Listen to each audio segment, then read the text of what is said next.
ladies and gents, we have our first hiccup.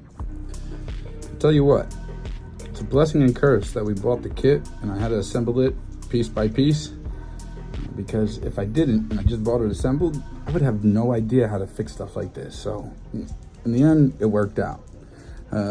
While I was printing, the filament Prusa gives you isn't really the best filament, but I was trying to utilize it anyways, and as you can see, it clogged up my PTFE tube that runs from the extruder motor through the extruder. So I had to take that all apart, pull out this PFTE tube.